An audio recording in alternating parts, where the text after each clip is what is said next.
Callianera awoke not with fear, but with the soft sensation of something ancient and gentle unfolding around her. There was no pain, no confusion, only quiet. The kind of quiet that presses lightly on the skin, as if the air itself had been waiting. Her eyes opened to a dim, soft world, lit not by sun, but by a calm glow that radiated from unseen places, like the inside of a dream where light obeys kindness, not direction. She lay on a bed of smooth moss that cradled her gently, surrounded by vines that curled upward like lullabies turned to leaves. Above her, the vaulted ceiling of the underworld garden arched with roots that shimmered faintly, as if remembering stars they had once seen in another life. The breeze carried the scent of myrrh and pomegranate, earthy and sweet, with no trace of decay, only the deep, embracing scent of old, undisturbed soil. She sat up slowly, her hands still soft, her body no longer heavy with illness. Time had not abandoned her, it simply softened, folded itself neatly away. A short distance from where she sat, Hades stood, as still as stone, yet as present as breath. He was watching, not as a warden, but as a gardener might watch the first sprouting of a long-awaited bloom. "You are safe," he said, and his voice carried like water across polished, stone-steady, fluid, impossible to resist. "You are remembered." Those words, simple and soft, wrapped around her like a second skin. She had not expected the underworld to feel like this. No echo of mourning, no judgment passed, only remembrance, only rest. Hades offered her his hand, and she took it without hesitation. His touch was cool and grounding, not lifeless, but like a stone that has sat beside a river for centuries strong, worn, comforting. He led her gently down a path flanked by black poplars, their leaves murmuring ancient stories in a language of rustles and sighs. The path curved like time itself, with no urgency, inviting her to walk slowly, to notice. Along its edge grew flowers unknown to the living world, violet blossoms with petals like folded letters, soft blue vines that pulsed faintly with the light of their own. She felt no need to speak. The silence between them was a language in itself, one that spoke of mutual understanding, of being seen. Eventually they came to the tree, the lantern tree. Vast and still, it rose from the center of the underworld like a heartbeat made visible. Its bark shimmered faintly, not gold, not silver, but something quieter like the glint of old wisdom. And hanging from its branches, hundreds upon hundreds of small glass lanterns swung gently, not moved by wind, but by memory. Each one glowed faintly with a soul. They didn't flicker. They pulsed gently, as if breathing. "These are the remembered," Hades said softly, not as a boast, but as a keeper. "Each one is someone's name, someone's laugh, someone's goodbye." Callianera stepped closer, her gaze drawn to the gentle light. She felt no fear, no cold. Instead, something warm bloomed in her chest, a sense that here nothing was ever truly lost. Hades continued, "When a soul is ready, when it has rested and let go, it joins the tree, not to disappear, but to become part of the memory that nourishes the world above." Callianera reached up toward one of the lanterns, but stopped just short of touching. "Will I become one too?" she asked. Hades nodded, his expression solemn and kind. "In time, but not yet. You still have stories to share. You've carried too many alone. Here you will be listened to. You will not vanish. You will not be forgotten." And so she stayed. In that garden of dusk and remembrance, Callianera walked.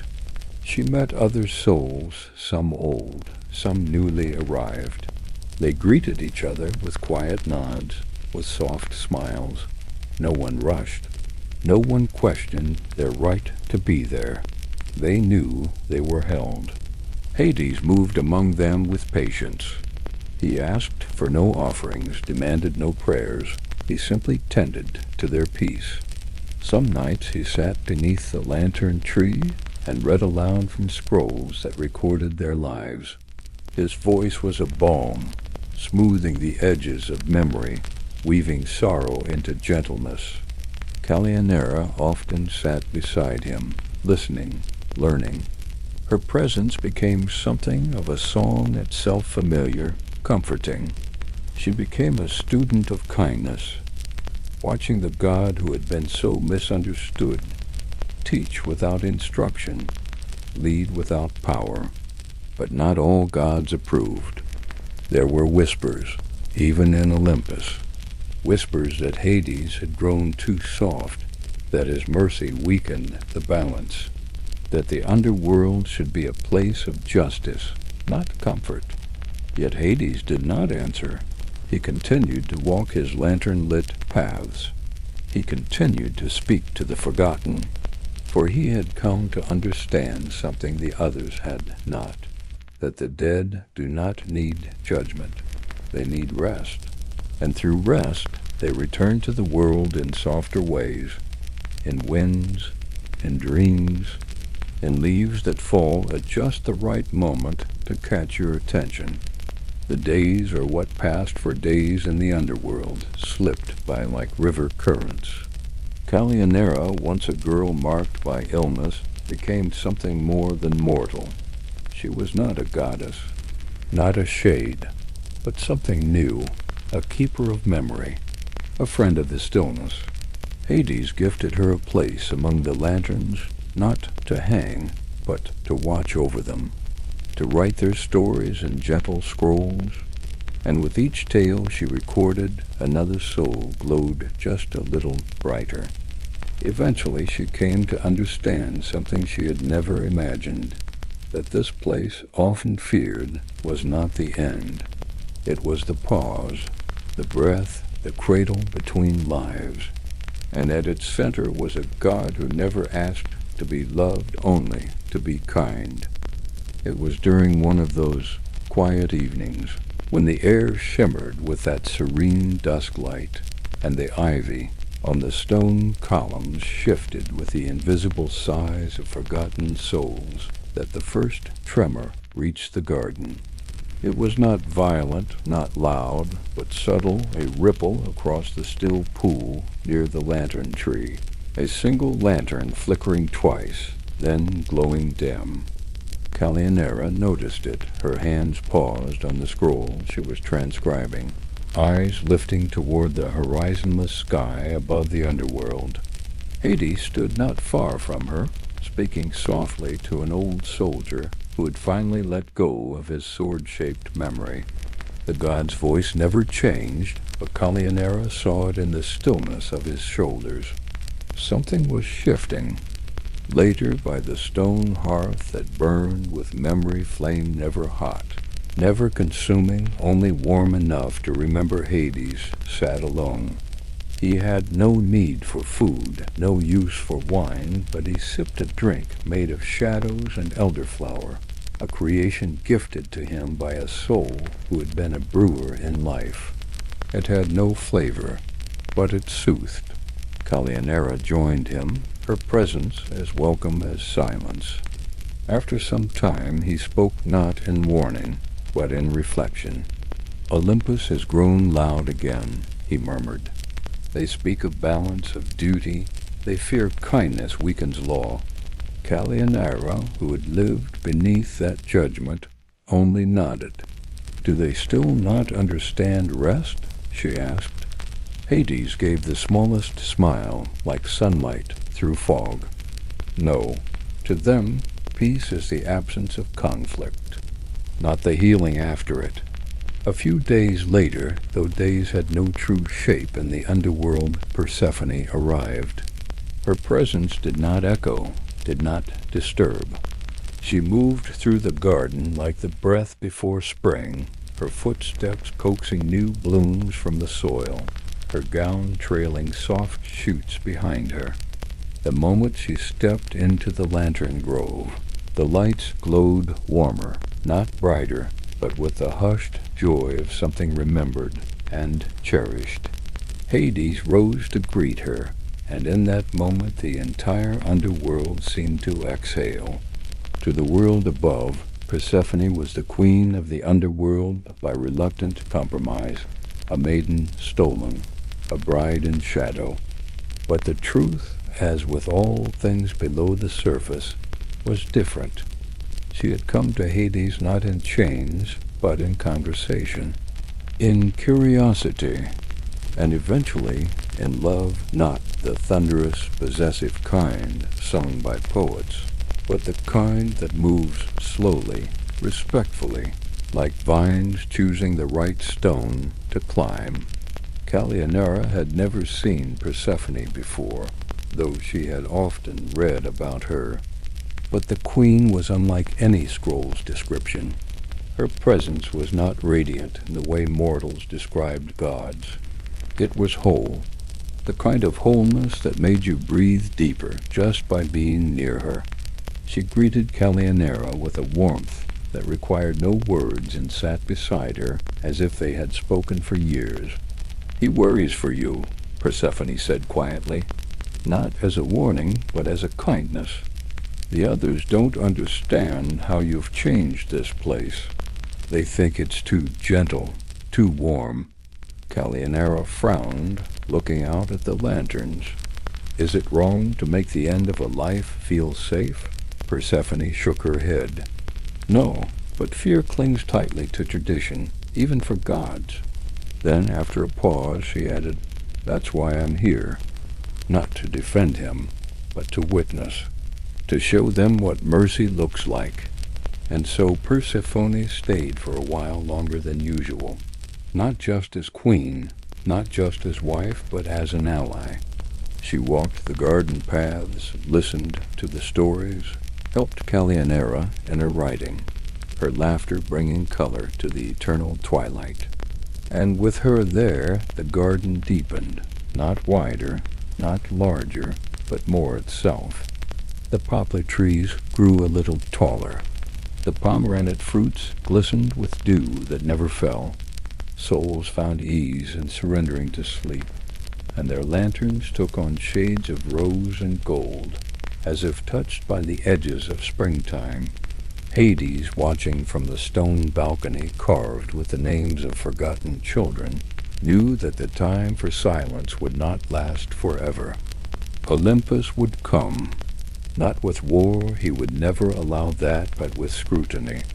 They would want to see what he had made of the underworld. And when they arrived, they would expect to find a cold judge seated on a throne of fear. Instead, they would find a sanctuary. But the underworld is ancient, and ancient things have their own ways of protecting themselves. When they arrived, they brought with them the scent of Olympus, sharp and ozone-like, as if lightning had been packed into silk. The delegation was small, but weighty. Hermes, of course, led them. He knew the path, having crossed between realms more often than any other. Behind him came Athena, her eyes like the edge of a blade dulled only by thought, and Apollo, glowing faintly, his golden hair untouched by shadow. Last was Hera, not out of affection for Hades, but because she insisted. Not even the king of the underworld could be appraised without her eye. They entered through the obsidian arch at the threshold, a gate that recognized all who passed with the same impartial silence. It made no ceremony of gods, no favor. It did not care for titles. Hermes stepped first into the garden, and though he knew it well, even he paused.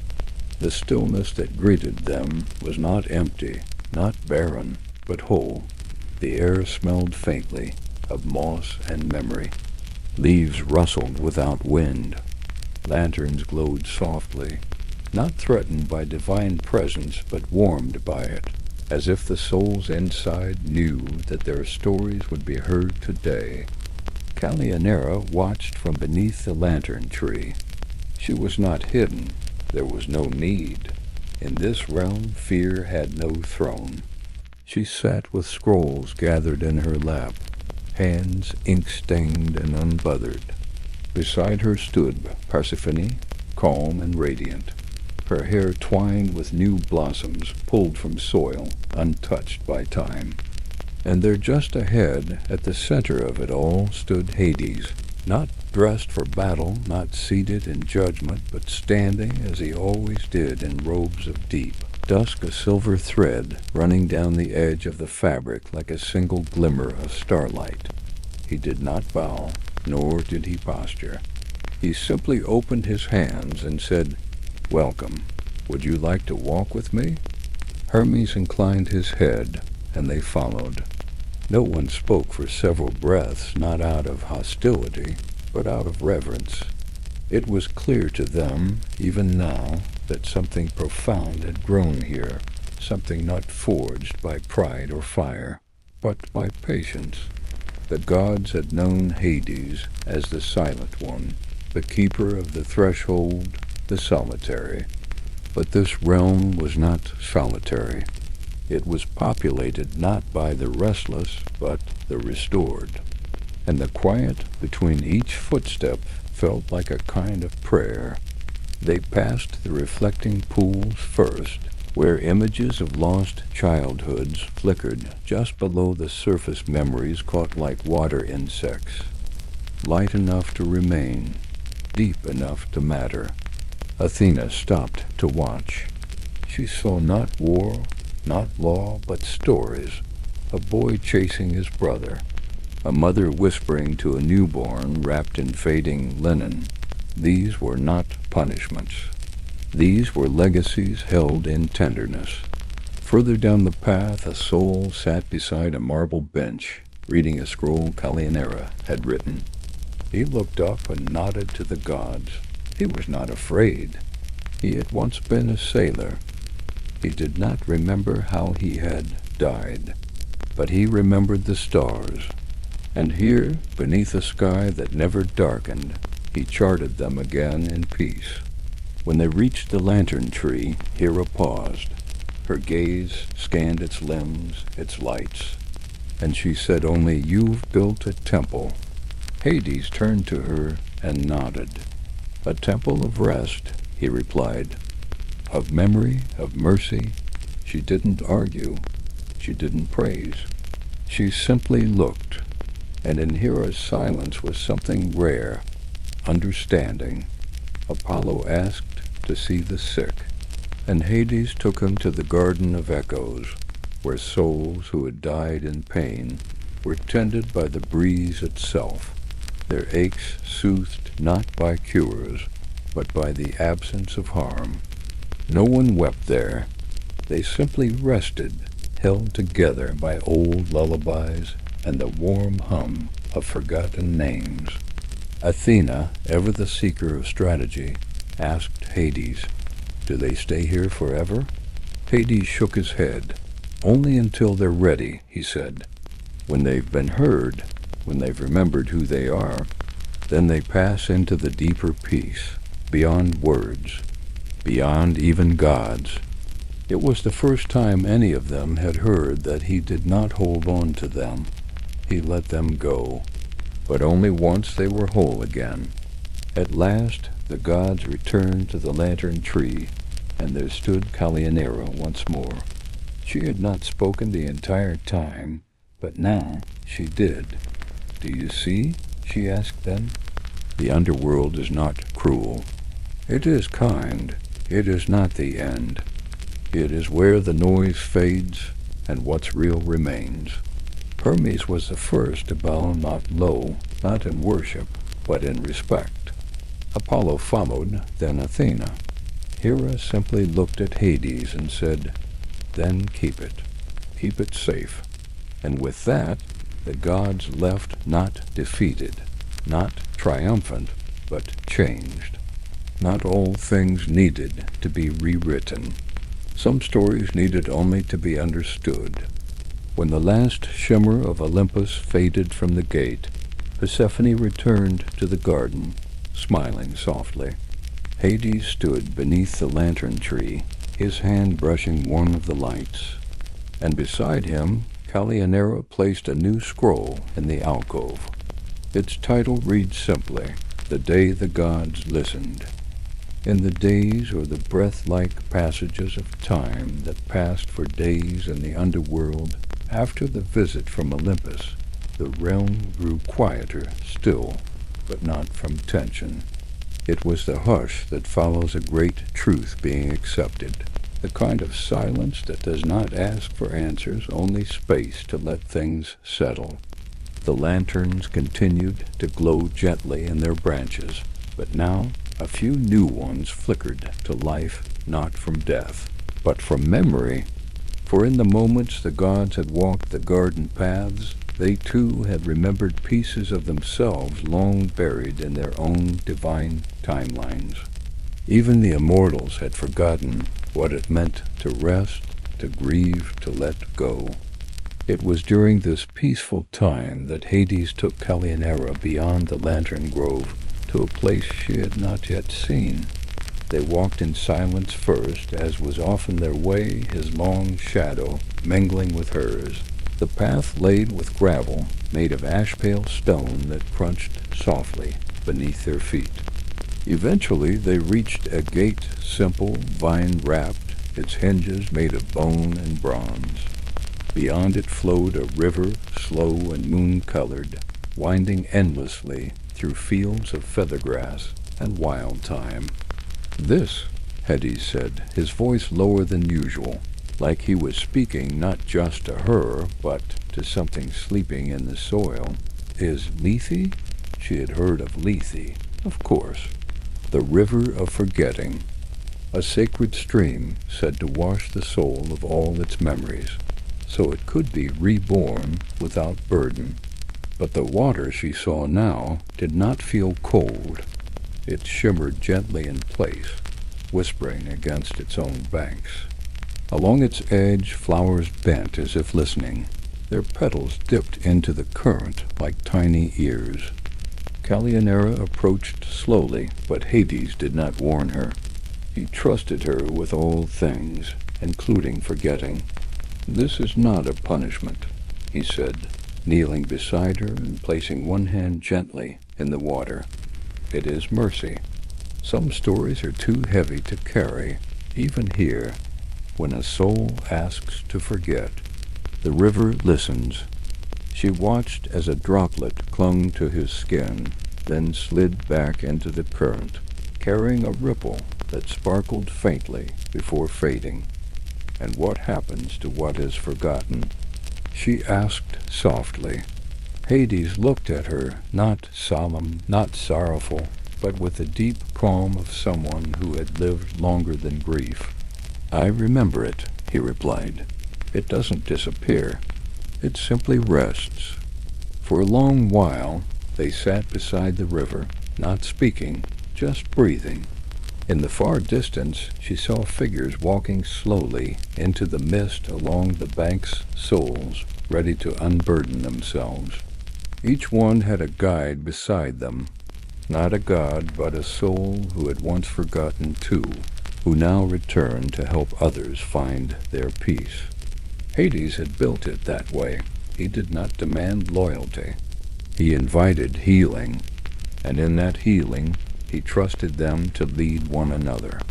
As they rose to return to the main garden, Callianera asked if she could visit the river again, perhaps write about it. Hades smiled faintly, the kind of smile that made even the silence between lanterns feel warmer. "Of course, but you must not only write what it does, you must write what it feels like. That is what the living forget." When they returned to the heart of the garden, something had changed, something subtle. A small patch of earth near the lantern tree had sprouted new life. A sapling, delicate and pale green, its leaves shaped like quills. Persephone was already there, kneeling beside it, her fingers brushing the soil like a blessing. "It began growing when you left," she said to Hades, though she glanced toward Callianera with knowing eyes. "It's not a soul. It's not a story. It's something else. A beginning." They named it the first memory tree, not meant to replace the lanterns, but to grow alongside them. It did not hold the dead. It held hope. Hope that something could continue, that peace was not an end but a seed.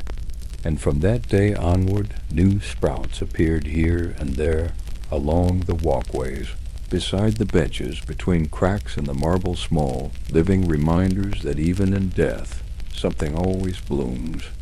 Callianera continued her writing, though now she also taught. Souls who had long forgotten how to speak found words again beside her scrolls and ink pots. She showed them how to write not what had happened, but how it had felt. In this way, emotion found language, and pain found form. And once it had form, it could be shared. And once shared, it could be released. And through it all, Hades remained, not distant, not unreachable, but present. He walked slowly, spoke gently, and listened as though every whisper was a hymn. He carried the weight of a million endings, and yet walked as if it made him lighter. For he understood what the world above still struggled to learn, that grief was not a wound, it was a witness. That love, even after death, did not dissolve. It transformed. Not all souls found peace easily.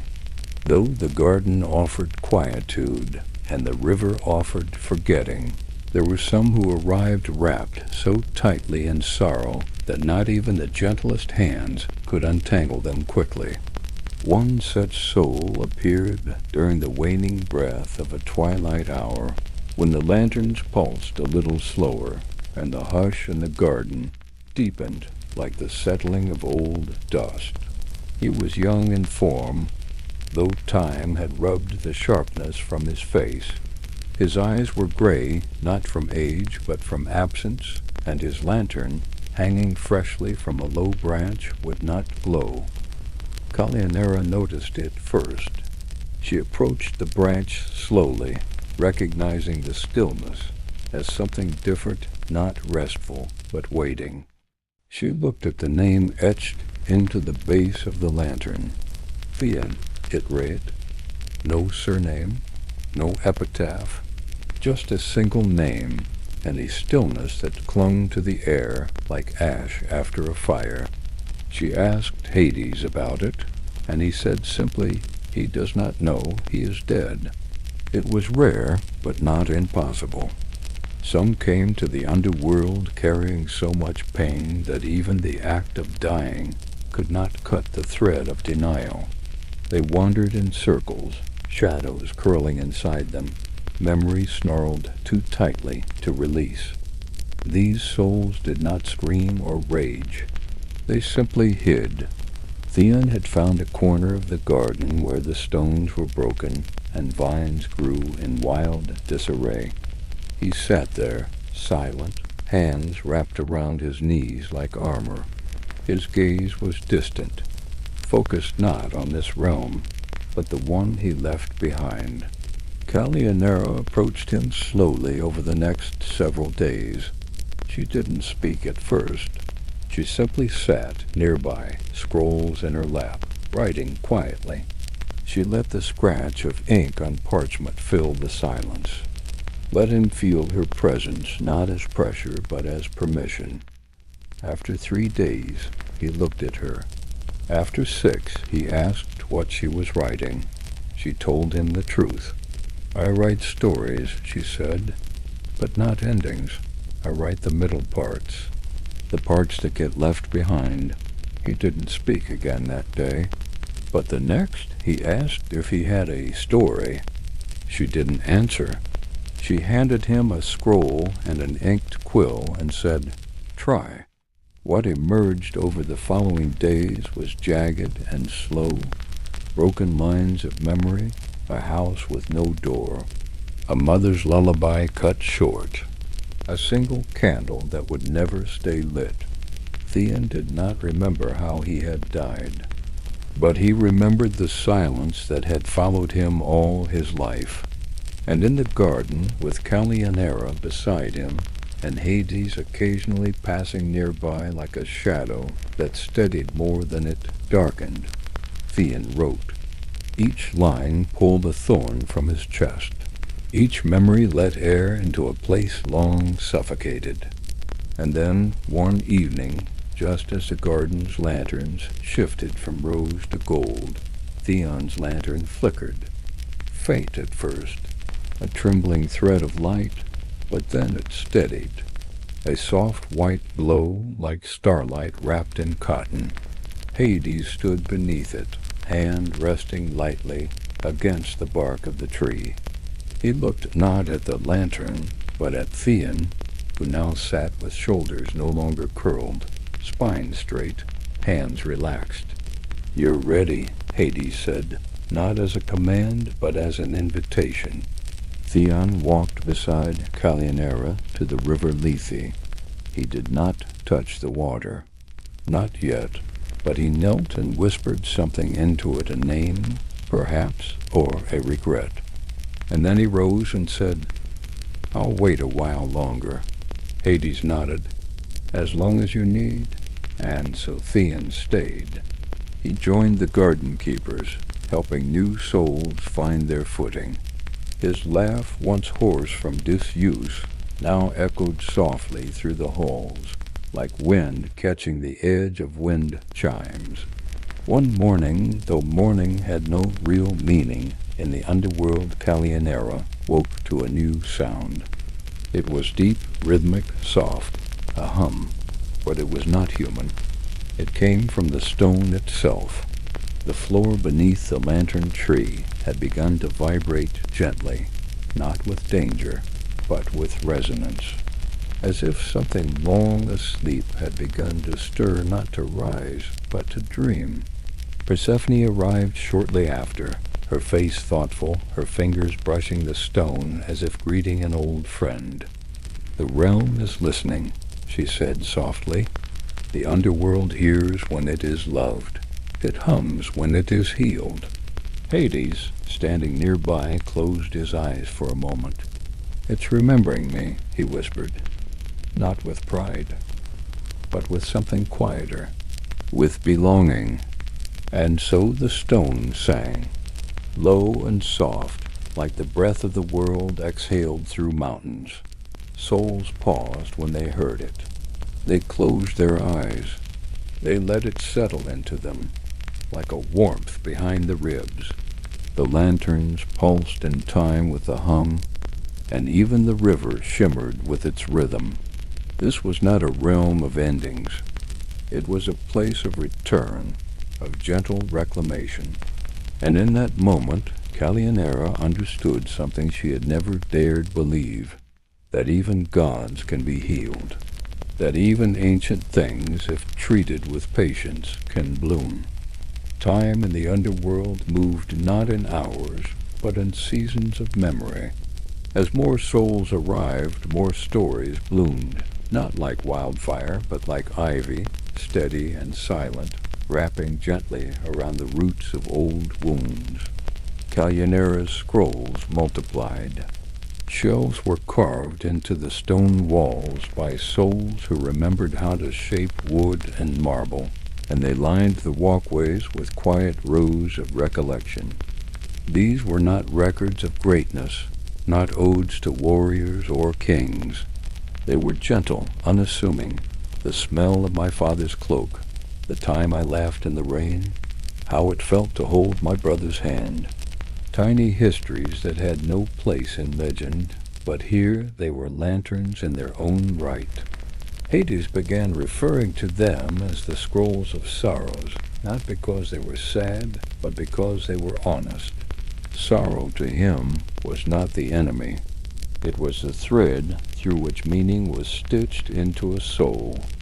He would read them aloud sometimes, seated beneath the pomegranate canopy, his voice slow and steady. No one clapped, no one cried, but every soul who listened felt their story mirrored back to them in some way, like seeing a long-lost star reflected in the pool of Lethe, not to forget it, but to let it rest without drowning. It was during the recitation of one such scroll, a simple tale titled "The Way My Grandmother Folded Linen," that something impossible happened. A mortal entered the underworld. Alive? She did not fall. She did not summon. She simply walked. No storms, no bargains. Her name was Lyra, a young healer from an island that had long been forgotten by cartographers. She had wandered into a cave during a storm, searching for shelter, and kept walking, deeper and deeper, following the sound of something ancient, not threatening, but inviting. The song of the stone, the hum of the realm remembering itself. And when she stepped through the veil, she found herself in a realm that should have rejected her, but did not. The moment she crossed the threshold, the garden stirred, not in panic, but in surprise. Souls turned to her, not with suspicion, but with curiosity. And when Hades approached her, he did not ask why she was there. He asked how she had found it. Lyra, dazed but unafraid, told him of the cave, of the storm, of the soft pull she had followed. "I thought I was dreaming," she said. "But then I saw the tree, and I knew I wasn't." Persephone, ever perceptive, stepped forward and placed a hand on Lyra's chest, not forcefully, just a gentle press. "You're alive," she said. "And yet, the underworld let you pass." Hades looked at Lyra for a long moment, and then he did something Callianera had never seen before. He smiled not with restraint, but fully, with awe. "It remembers her," he murmured. "The realm knows her." In the days that followed, Lyra became something of a bridge, not a prophet, not a chosen one, but a quiet traveler between the breathing world and the resting one. She did not speak of gods. She listened. She tended to newly arrived souls with the hands of a healer. She brought herbs that should not grow in shadowed places and yet flourished under her touch. Wherever she stepped, the moss grew thicker, the pools clearer. And though she did not stay long, her visits became regular. She would return to the surface, live her life quietly, and then return each time a little older, but always welcomed. Callianera grew close to her, and through her learned more of the world above, of how the fear of death had spread again in the centuries since the gods had grown quiet, of how mortals no longer saw Hades as kind, but as cruel once more. The old stories had returned, twisted, and that, perhaps, was why the realm had let her in, to begin correcting the myth. So one evening, as the lanterns glowed in their sleepy rhythm and the first blossoms of moonfruit unfurled beneath the lantern tree, Callianera asked Hades if she could send something back with Lyra. Not a message, a scroll. Hades considered it carefully, turning the idea over like a river stone in his mind. Then, slowly, he nodded. "Let the world remember, but gently." Callianera chose one scroll, not one of her own, but one written by a quiet soul named Maros, who had lived as a fisherman and died with no children to speak his name. The scroll was short, just 20 lines about the sea and the sound of his wife humming beside the nets. Lyra tucked it into a pouch made of woven ivy and faded olive leaves, pressed to her chest like a heartbeat. When she returned to her world, she didn't publish it. She didn't shout. She simply read it to others, quietly, in small gatherings, to children, to the elderly, to the lonely, and something began to shift. The fear softened, the myths cracked. The name of Hades was spoken with less trembling and more curiosity, and occasionally, in dreams, those who listened found themselves walking a garden path, lit by lanterns they didn't understand, but somehow knew. The underworld had not opened its gates. It had opened its arms. It was in the turning of that unspoken season when more souls arrived bearing curiosity rather than fear, and whispers of the true underworld began curling through mortal dreams that the garden experienced something it never had before. Joy. Not the kind that bursts like festival fireworks, not the kind that claps or dances. This was deeper, older, the joy of remembering, the joy of being seen. And so Hades proposed something rare, a feast. He called it the Feast of the Forgotten, though Callianera gently suggested they rename it.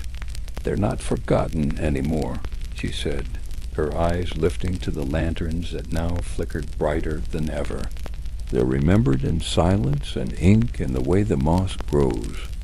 Hades considered this, then nodded once. "Then it will be the Feast of the Remembered." Preparations were unlike anything Olympus would have imagined. No gold, no thunder, no spectacle. The garden itself provided. The pomegranate trees dropped fruit already split, their seeds glistening like rubies under soft blue light. The streams offered crystal clear water with the taste of starlight and mint. Lanterns hung low, casting wide circles of soft radiance, and benches appeared where none had been, carved by the souls who once were masons, who now sculpted only what brought peace. The long table that stood beneath the lantern tree was shaped not from wood or stone, but memory, its surface a patchwork of remembered meals, 1,000 dinners etched into its grain, a child's first spoonful, a widow's last bowl of soup, a soldier's bread crust shared before a battle. Every plate shimmered with some story left unfinished in life, and here finally given space to be savored. Persephone arrived with a garland of night flowers in her hair, smiling with quiet pride. Callianera helped arrange the scrolls at the edge of the gathering, where souls could read one another's lives as easily as they passed pomegranate seeds from hand to hand. And Hades, never a host in the traditional sense, walked slowly among them, not overseeing, but observing. There were no speeches, only presence. It was the kind of celebration where silence was honored, where laughter rang out like wind chimes, rare but whole, but not every soul celebrated.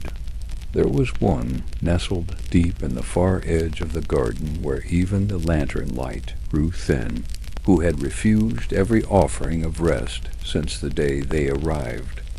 Her name was Nera. She had died carrying a pain so great that even the river Lethe recoiled from it. Her lantern had lit once, faintly, then dimmed, and though she had spoken to no one, she watched, always watched. Her eyes were dark, not cruel, but hollow in the way burnt-out stars are hollow, still powerful, still glowing faintly, but with their fire folded inward. Callianera had tried before, many times, to reach her, but words slid off Nera like water on obsidian. She did not rage. She did not weep. She simply endured, untouched, unspeaking, still. But something about the feast stirred her. Not the joy was too distant, but the togetherness, the softness. It called to something buried deep beneath the grief. That night, as the last of the souls finished their quiet feasting and returned to their moss beds and stone benches to sleep, Naira came to the edge of the lantern grove. She did not speak, but her lantern lit again, just a flicker, just for a moment. Calianera saw it, and Hades felt it as one feels a shift in gravity. He approached her not as a god, not even as a keeper, but as a shadow that offered shelter. "You don't have to let go," he told her, standing beside her in the darkness. "Not yet. Not ever, if you choose, but let me carry some of it with you." Naira looked at him, and in her silence was a scream that had never left her lips. And though she didn't speak, she reached out and he took her hand. For the first time in countless years, she closed her eyes. And for the first time since her arrival, her breath deepened. She did not sleep, but she sat, and that was enough. The garden, in turn, responded, not in flowers or music, but in stillness so complete it became sacred. A soul once shattered had shifted, not healed, not whole, but open. Calianera wrote a scroll that night titled, "When Silence Moves." It contained no names, only the feeling of watching someone turn their face toward the light after too long in shadow. And somewhere, unseen, the stone hummed again, lower this time, softer, as if cradling a newborn truth. Time moved gently after that night, as it always had in the underworld, but now it carried a sense of rhythm, like a lullaby you had once known and were just beginning to remember. The garden bloomed not faster, but more completely. Flowers opened wider. The air held its calm more fully. Souls who had once clung tightly to old regrets began to let their fingers soften, to let their grief settle into the soil, and from that soil a new space was born. Not built, not summoned, but grown. It began as a clearing, a patch of earth where no lanterns hung, no benches stood, only the soft glow of moss and stone. One morning, Calianera found Hades there, his hands dusted with the quiet color of deep root soil, his robe pulled back from his sleeves. He had been tending something, not planting, not cultivating, but helping. "It's a place," he said as she approached, brushing the dirt from his fingers with reverence. "Not for worship, not for power, for listening." He did not call it a temple. That word carried too many demands, too much structure. But the others began calling it the temple of listening, not for what was said inside it, but for what was not. The space filled slowly. A single circle of white stones marked its age. Inside, no altars stood, no pillars rose, only pillows of moss, and at the center, a low table carved with grooves that filled with rainless water, rippling with each breath that passed within the space. Souls came and sat in silence. Some spoke, most didn't. The stones remembered. They held every story with the same gentleness, whether shouted or sobbed or carried on a trembling exhale. Hades visited often, but never at the center.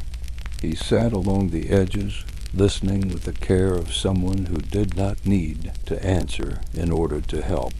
Persephone came too, sometimes bringing handfuls of glowing seeds she would scatter at the edge of the temple, where they would sprout into tall grass that whispered in harmony with the lantern tree above.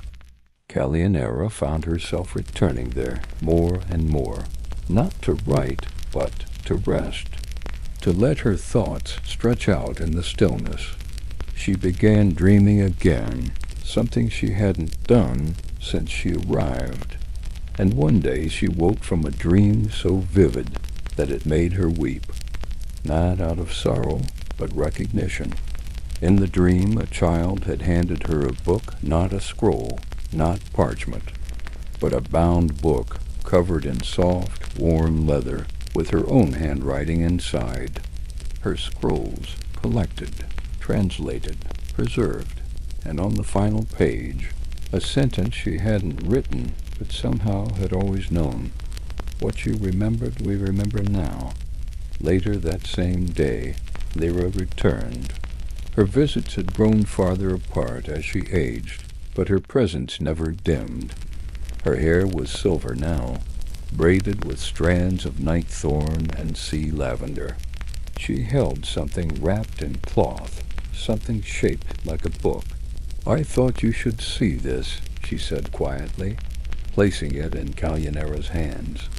It was the dream made real, a single volume of her writings, translated by those above, passed hand to hand by firesides, in classrooms, in quiet moments before sleep. Mortals were reading, listening, learning the truth of Hades not as a myth, not as a warning, but as a comfort. Some still feared. That was natural. But more and more they saw death not as a void, but as a return, a continuation, a place of memory, not punishment. And then Lyra said something even more unexpected. "There are others." She unwrapped her satchel, and inside were 5 more scrolls. Not from the underworld, from above. Stories written by the living letters to lost loved ones, messages to the dead, apologies, thanks. Each one addressed simply to the kind God below. Hades received them silently. He did not cry. Gods do not weep as mortals do, but his eyes closed for a long time. And when he opened them, the first new lantern in centuries appeared on the tree, not from a soul, but from a prayer. The garden accepted it, and with it the world above and the realm below began to braid gently, not through portals or prophecy, but through memory, through story, through kindness returned. Calyanera began a new scroll that night, her final one, though she didn't yet know it. She titled it, When the Living Spoke Back. She began with a sentence she had written many times before. The underworld is not an end. It is the quiet room after the music has ended, where the echoes settle, where the listener waits. As the seasons of the underworld turned quietly, rhythmically, marked not by weather, but by memory, the garden reached a kind of fullness, not an end. There were no endings in this place, only completions, gentle closures, the way a lullaby trails off rather than stops. Souls continued to arrive, their transitions eased by the stories now whispered above the earth. The tales of Hades' garden, once hidden, had woven their way into bedtime rituals and fireside songs. Not everyone believed, but enough did, and belief softened the boundary between fear and peace. Calyanera had become something of a myth herself. Among the newly arrived, her name was spoken with reverence, not because of status or divinity, but because she listened. She remembered. She wrote. Her scrolls lined more than shelves now. They were etched into the very stone of the garden, not as commandments, but as echoes. Some souls came just to touch the words she had written, tracing them with fingers that had once trembled in life, now steady with knowing. It was during one of her many long walks through the olive grove, where the trees grew thicker, their trunks shaped by emotion rather than age, that she felt the shift. It wasn't fear. It wasn't pain. Just an invitation, a loosening, as though the garden itself had reached a point of trust, as though she had done all she was meant to do. She sat beneath one of the older trees, its roots curling around a smooth bench made of woven dreams. In her lap was her final scroll, still unfinished. She added one last line written slowly like a breath. "It is enough now. I am remembered." Persephone found her first, She didn't speak.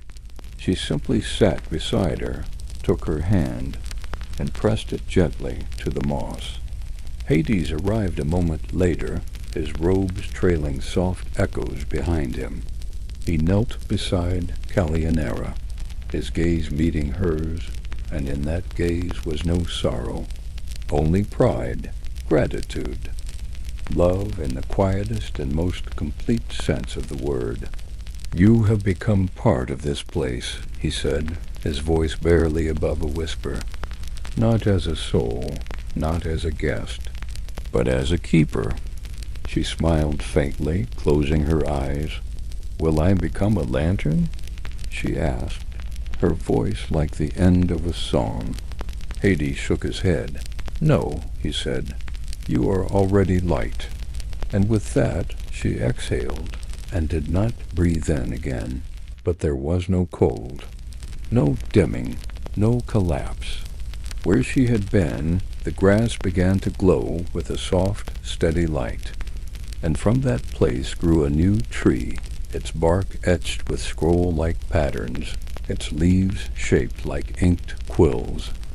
And from each branch hung not a lantern, but a page, and upon each page a soul's name.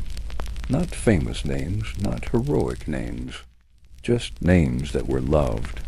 The souls of the underworld came, one by one, to touch the tree. Hades placed his hand gently against its trunk and closed his eyes.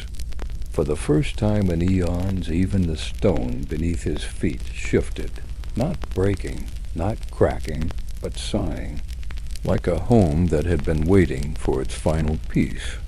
In the days after, a new tradition began. Every soul who entered the underworld was invited to visit the tree of Callianera, not to weep, not to mourn, but to read. And when they were ready, they could add their name to its leaves, not as a requirement, as a gift. And one by one the garden grew brighter, not with fire or spectacle, but with gentleness. And in the world above, Lyra, now old, her hair white and her hands spotted by time, read from the book every night to anyone who would listen. She read to children, to the sick, to the lonely, and sometimes even to herself. She knew she would return to the garden soon, and she was not afraid. When the day came, she placed the book beside her, closed her eyes, and dreamed of pomegranates. In the garden below, her lantern lit instantly bright and clear, as if it had always known the way. And in the soft stillness beneath the world, where vines curled around memory and the air shimmered with story, the kindest God walked his lantern-lit paths once more, listening, remembering, holding the names of the forgotten, and whispering them into peace. And if you listen closely now, you can still hear him, in the hush between thoughts, in the stillness before dreams, in the space where memory becomes light. You are safe now. You are remembered. You may rest. Long before Callianera arrived, before Persephone first wandered the roots of the underworld, before mortals began to dream of peace after death, there was another structure in Hades' realm, buried deep beneath the mossy paths and flowering trees. It was not forgotten, only hidden, not secret, only patient. Hades called it the house beneath the garden. He built it during the earliest days of the underworld, not as a fortress, but as a sanctuary for those who could not yet be. It was a place not for the dead, but for the unborn souls who never made it to the world above, those stilled before their first breath, or lost between one heartbeat and the next, rested there in quiet waiting spaces, each soul shaped not as a person, but as potential. Warm lights curled into feathers, or the faint imprint of a song never sung. Hades visited often. He would sit quietly in the center chamber, where the light came not from above, but from within the very walls. There were no names carved here, no memories yet formed, Only the hush of possibility. After Calyanera's tree took root, Hades invited Persephone to visit the house again. It had been many centuries since they had walked its halls together, and now something was changing. The walls hummed soft and low, like the stones in the lantern grove had begun to echo downward. A few of the unborn souls had begun to glow more brightly. "They're listening," Persephone said, her voice soft with wonder, "to the stories above, to the love they never received in life, now echoing here." The next day Hades told Calyanera about the house, not in full detail, but with enough quiet reverence that she understood it wasn't a secret meant to be kept out of shame, but one meant to be protected. She asked if she might visit. He agreed, and she descended with him, past the pools of starlight, through the archways carved with invisible constellations, until the air changed. Not colder, just stiller. Inside the house, she saw them, not children, not spirits, not lost things, but delicate glows of warmth resting in floating hollows.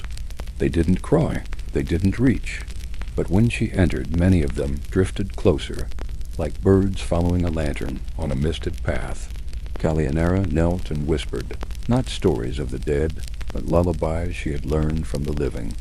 She hummed them slowly, rocking slightly as if she held something invisible in her arms. And Hades, for a long time, stood silent behind her, eyes closed, listening. The house had been waiting for her. In the days that followed, something unprecedented began to happen. The unborn souls began choosing names, not ones given to them. Names they chose themselves, small pulses of identity whispered into the water that lined the floor. Calyanera recorded them, not in scrolls, but in a book bound with ivy and bark, its pages grown directly from the tree of Calyanera. Each name was not a claim to what could have been, but a recognition of what was always within them. No longer just potential, but presence. The other souls in the garden felt it. A shift in the foundation, not seismic, but spiritual. When they walked now, they felt footsteps lighter, as if every soul remembered had made space for the ones that never had a chance to be. Persephone began visiting the house daily, leaving little offerings, petals that had never touched sunlight, notes made of dew on stone, seeds that would never need to bloom to be beautiful. And Hades? He wept, not loudly, not visibly, but in the way his silence changed, in the way he spoke even more gently, in the way his hands, when they passed over a name, trembled slightly, not with grief, but with relief. For he had always known they were there. He had held them, watched over them. But now they were known by another. Above the garden, a new branch grew on Calyanera's tree. Unlike the others, it bore no lanterns. Instead, it grew small buds, each one a glowing pulse of unborn light. When the wind passed through the garden, it carried the sound of humming, not from voices, but from the tree itself. A lullaby of remembrance, a hymn for those who had never been forgotten, only awaited. And so the house beneath the garden was no longer silent. It was full. It was in the hush of an undisturbed evening that the veil between realms thinned once again, not because of ritual or tragedy, but because the earth itself had begun to listen.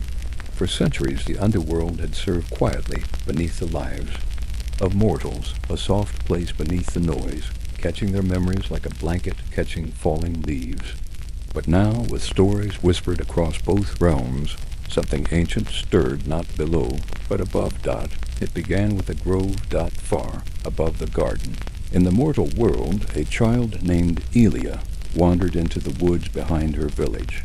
She was young, barely old enough to speak in full sentences, but she had heard the stories told by her grandmother, the ones about the kind God who listened, and the garden where the lost were loved. Her grandmother had said it was only a tale, but Elia had believed it.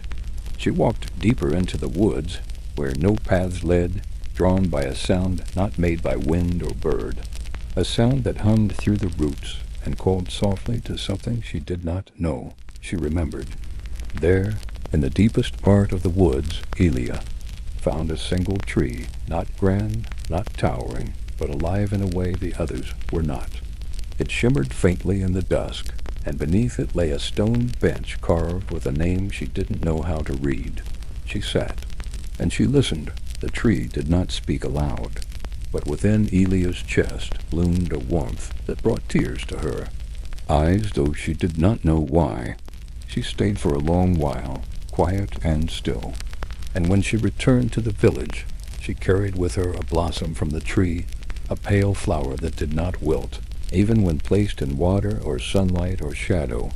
Word of the tree spread, not with urgency, not with fear, just quiet stories.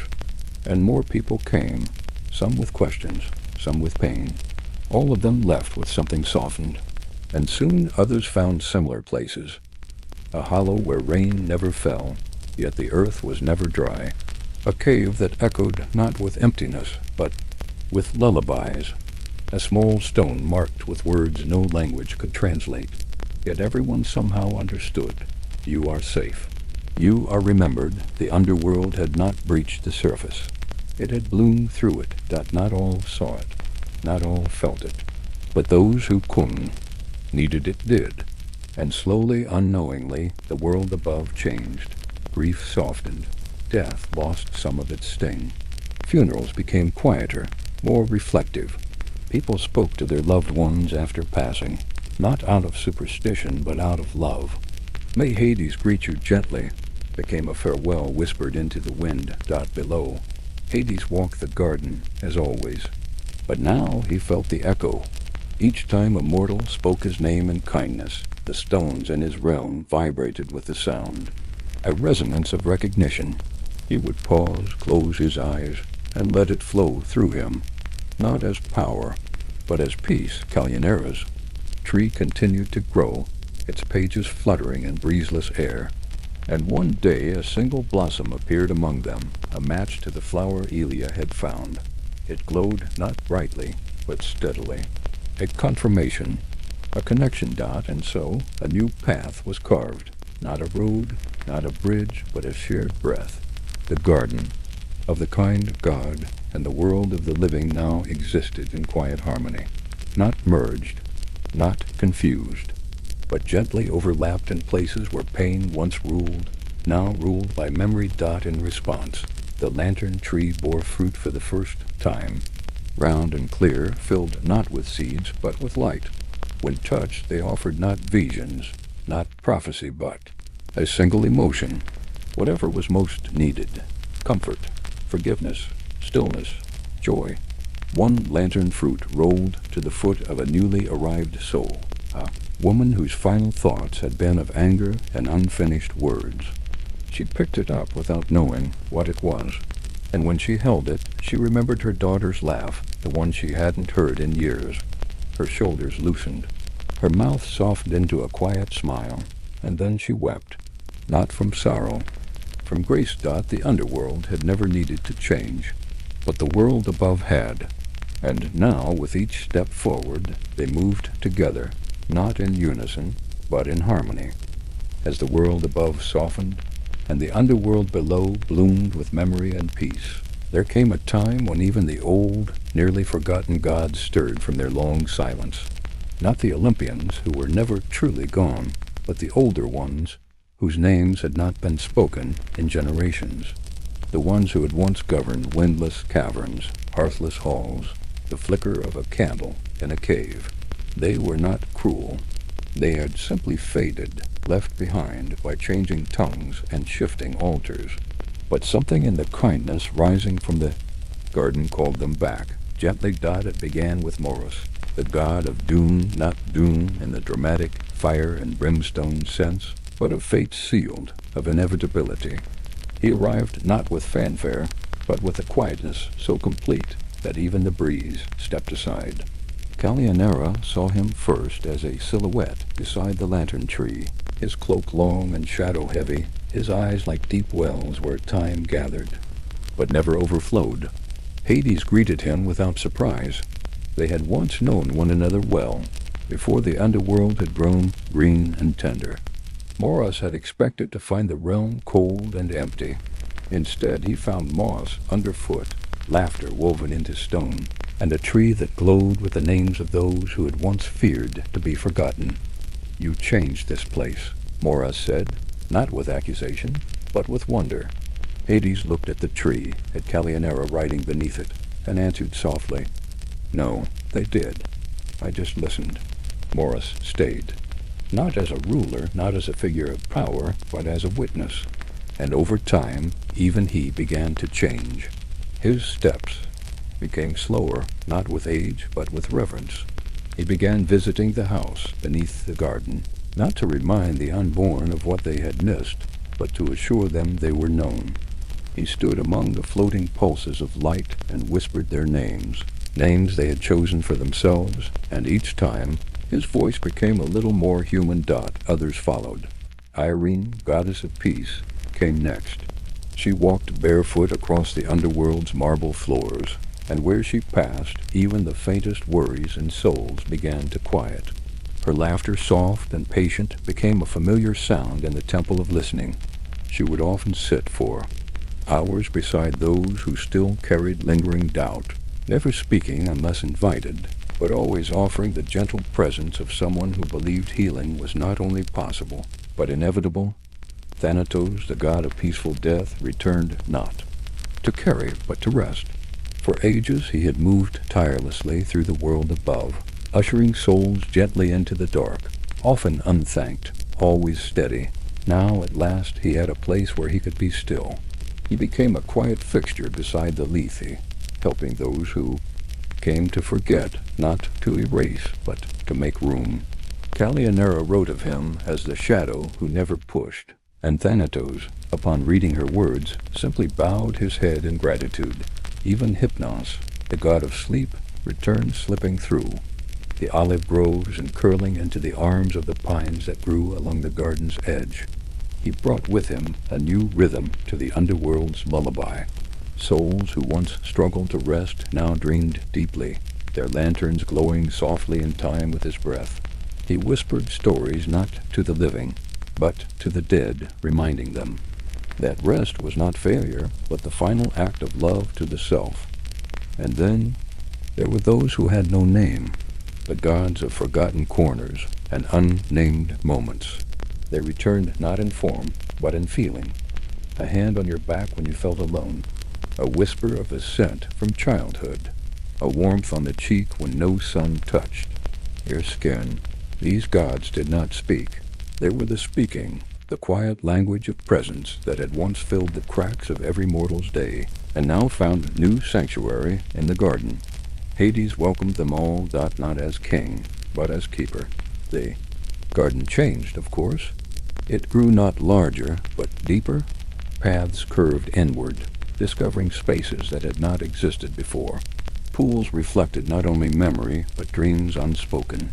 The temple of listening gained an upper chamber silent, always empty, yet full of air. So still it seemed to ring with possibility. No one built it. It simply appeared, born of the balance between remembrance and release. Callianera began writing again.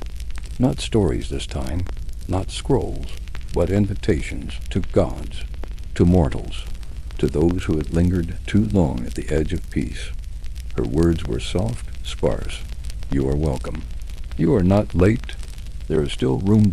And when she placed each invitation at the root of her tree, a new blossom opened not just in the garden, but somewhere far away, in a child's dream, or a widower's prayer, or the first smile after grief. The old gods, the new souls, the living, and the long gone each felt the same pull. A home where sorrow was held, not solved. A place where stories slept in lanterns. A name spoken not in fear, but in love. Hades. Not every day in the garden was full of light. The underworld had never been a place of harsh darkness, but stillness and eternal dusk with warmth glowing from memory instead of sunlight. Yet one night something changed. For the first time, since the first lantern had been hung, the garden awoke to a hush deeper than silence. The lanterns, always aglow with steady pulses of remembrance, had dimmed, not extinguished. but softened to a faint breath of light, as if they were dreaming all at once. Hades stood beneath the tree with his hands folded in front of him, unmoving. Callianera, drawn from her sleep, arrived in the garden to find him like that still, not with fear, but contemplation. "They're not gone," he said quietly, not needing to be asked. "They're resting. Even memory must rest." She had never thought of that of memory itself becoming tired, but it made sense. Stories were alive, they carried weight, and sometimes even the deepest love needed to close its eyes. As the garden dimmed, the rest of the underworld shifted with it. The pools of Lethe shimmered more faintly. The moss beneath bare feet grew cooler. The air itself hummed differently, less like a lullaby, more like the breath before one begins to sing. It was not loss.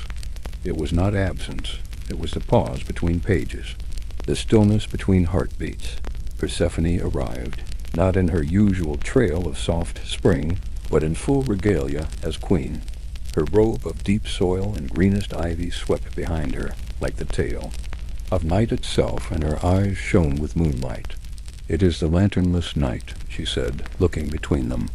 "It happens only once, when the garden begins to grow beyond itself." Hades tilted his head, just slightly, the way he always did when listening. "And what comes next?"